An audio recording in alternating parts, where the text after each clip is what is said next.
kuulate veebiraadiot. Lihtsalt ja keerutamata. Kas tõesti on sõjategevus lõpuks jõudnud Eesti Vabariigi territooriumile? Räägiti meedias Himarsi lahinglaskmistest. See oli nii utoopia, sellepärast et see toimumiskoht ja eeldatav siis Himarsi siis lahinglaskmine nende vahel 60 kilomeetrit.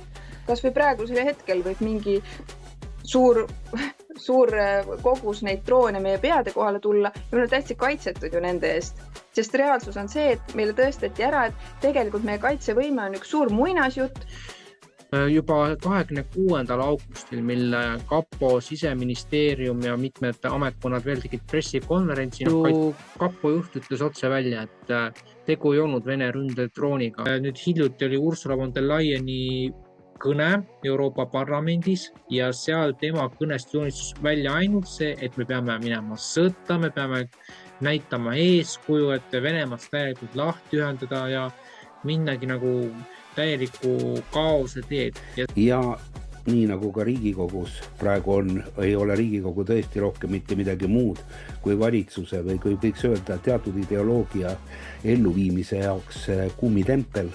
Lihtsalt lastakse läbi toore jõuga, rullitakse üle opositsiooni ja tehakse täpselt seda, mida peetakse vajalikuks. Või mulle juba tundub seda, et viiakse ellu globaalset liberalistlikku agendat ja mille kontseptsiooni alusel oleme megi ju ette nähtud või ette määratud sõjatandriks olemisel suure Venemaaga, sest et lapsesuud on ilusasti välja öelnud, et Venemaa tuleb põlvili suruda. Alles hiljuti, kui ma lugesin, et Venemaa ongi juba põlvili surutud ja juba aastal 2022 lugesime me ka meie julgeolekuekspertide välja öeldud seisukohti, et jaanipäevaks aastaks 2022 on Venemaa verest tühjaks jooksnud ja tal ei ole enam rakette ega võimalusi sõdida ega midagi. Eesti siiski ei ole nii kaitsetud droonirünnakute suhtes, kui paljudele on jäänud selline mulje.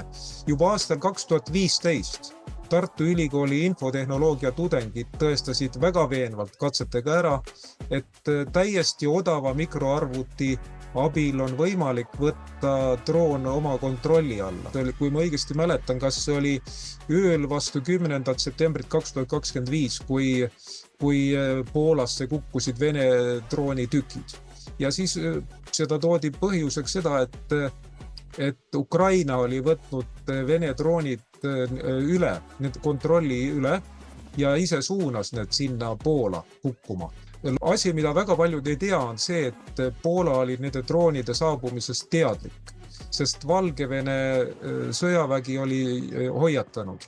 Aga seda kinnitas ka Poola kaitseminister ja pärast kinnitas ka Poola välisminister Radek Sikorski, et jah, tõepoolest Poola sai Valgevenelt hoiatuse, et droonid tulevad ja tänu sellele suutiski need vähesedki droonid alla tulistada. Aga mis puudutab Charlie Kirkist, ma ütlen, et see, mis juhtus, on tema missiooni seisukohast väga-väga tugev, kuidas ma ütlen, pärituul, sest et kõik need tema videod, need teemad, mida ta puudutas, see on nagu nii laia ulatuslik. Need videod kõik läksid nüüd ju väga-väga palju suuremat levima. See arvete õiendamine toimub täna lausa riiklikul tasandil, nii et et massid liikuma hakkaksid, võib-olla hakkavad ka, aga riik on väga jõuliselt täna Ameerikas sekkunud liberaalse maailmavaatega inimeste väga ekstremistlikusse tegevusse. Nii et eks me näeme, mismoodi see asi lõpuks välja näeb või kuidas ta tegelikult kujuneb. Kui nüüd pärast Charles Kirki mõrva peaks tulema veel midagi, et kas või sama suurusjärguga, siis keeratakse selle asju kruvisid ikka korralikult kinni ja just Trump on elukutseline läbirääkija, ta on väga hea inimese tundja, temaga on võimalik kokkuleppele jõuda. Aga tema selja taga on ju sellised tulised poisid nagu asepresident Vance ja välisminister Marco Rubio. Ja nendel on elukogemustel vähe võitu ja kui nemad saavad tigedaks, siis nad teevad niimoodi, et on must maa järel. Ja ma arvan, et sellepärast ei tasugi meie naiivsetel liberastidel loota, et Trump võetakse rajalt maha.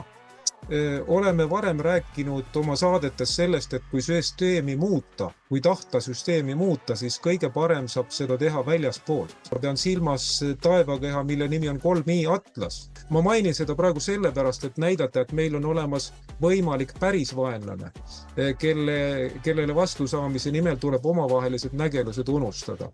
Tahaks öelda, et need teemad on väga muret tekitavad, millest me täna rääkinud oleme. Aga loodame paremat. Mina näen seda väga positiivses küljes. Mõtle, kui nad tulevadki maale, ma saan veebiraadio meeskonda võib-olla ühe tulnuka. Minu üleskutse inimestele on, et jälgige seda, mis meil MTÜ Meie Nursipalu Facebookiga postitab. Seal on väga palju olulist operatiivset informatsiooni. Kellel on majanduslikult võimalik, palun annetage, sest see kohtuasi läheb nüüd edasi ja praegu see lahendi juures siis öeldi, et seal otsustati, et see summa, mis oli kulutatud üle 50 000, et see tuleb siis kinni maksta, need kohtukulud. Ja juhul, kui me lõppastmes ka peaks võitma, siis see on väga suur hulk raha ja kindel on see, et see raha läheb siis millegi hea jaoks sealt edasi. Kuidas inimesed sind valida saavad? Sa oled Võrus, on ju? Kandideerin ja Võru linnavolikogusse rahvuslaste ja konservatiivide ridades. Ja mis su number on? Oota, 166. Ma räägin, ma ei ole üldse poliitik, ma ei ole praegu kuskil plakatiga väljas. Ma tegelen päris asjadega, et täna olid meil poliitikud siin turu peal väljas oma telkidega inimesi niimoodi tülitamas. Ei ole nagu minu stiil. Need, kes on jälginud mind aastaid, need teavad, mille eest ma seisan, need teavad, et ma võin minna Kaja Kallasega ka lõugupidi kokku, kui vaja, et ma ei näe nagu vajadust mingeid selliseid asju teha ja number on mul ongi 166. Mina olen siis plaan B-s, kes nüüd juba vähem või rohkem teavad ja Maarja Maripuu, nagu me teame, ta on nagu puudeviisi seal olnud.